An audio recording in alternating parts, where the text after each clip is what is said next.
She didn't flinch when the young recruit scoffed. "Nice face," he muttered, just loud enough for the others to hear. Not loud enough to face the consequences. She stood still in line.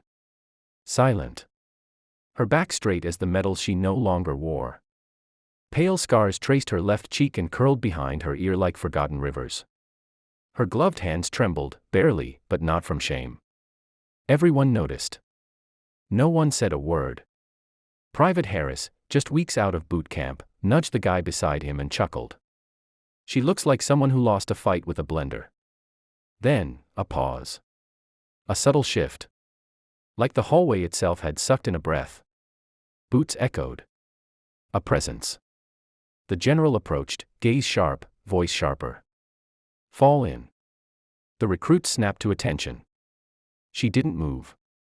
His eyes landed on her, and softened. No smile, no sign of sentiment, but something shifted. Then he turned to the recruits. "Anyone here know the call sign, Ember?" Silence. Harris blinked. Others looked at their boots. The general's gaze lingered on Harris. Then back to her. "She's the reason any of you have a uniform to wear." He let the words settle before continuing. 12 years ago. Operation Sandale. Enemy convoy breached the north base perimeter. Comms were down. Reinforcements. 30 minutes out. She, barely older than most of you, ran through. Opened fire to detonate the outer blockade. Alone. He paused, just long enough to let the weight drop. She stopped a breach that could have taken 400 lives. Stayed behind to pull 2 others from the flames. She didn't just survive the blast. She came back, after a year of surgeries, rehab, and relearning how to use her hands. Not because anyone asked. Because she refused to let others carry what she already had. You could feel the floor beneath their boots. Harris looked pale. His voice cracked. "I mock someone like that." The general's eyes narrowed. "No, Private. You learn from someone like that. Or you don't wear this uniform at all." She hadn't moved. Not when her scars were mentioned. Not when her story was told.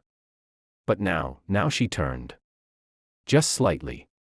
Just enough to meet Harris's eyes. No anger. No pride. Just a quiet fire that burned deeper than the ones she'd survived. "I don't need your apology," she said calmly. "But one day, you'll hope someone like me is standing between you and the flames." Silence. Even the walls seemed ashamed. No one laughed again that day. She didn't flinch when the young recruit scoffed. She's the reason they wore the uniform. And one day, they'd understand what it truly meant. As the unit was dismissed, several recruits paused as they passed her, nodding respectfully. A few whispered a soft, "Ma'am," unable to meet her eyes. She never asked for a salute. She didn't need one. Because honor isn't in medals.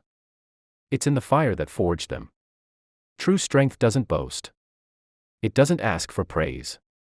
It walks through hell, scars and all, and comes back steady. Silent and unshakable.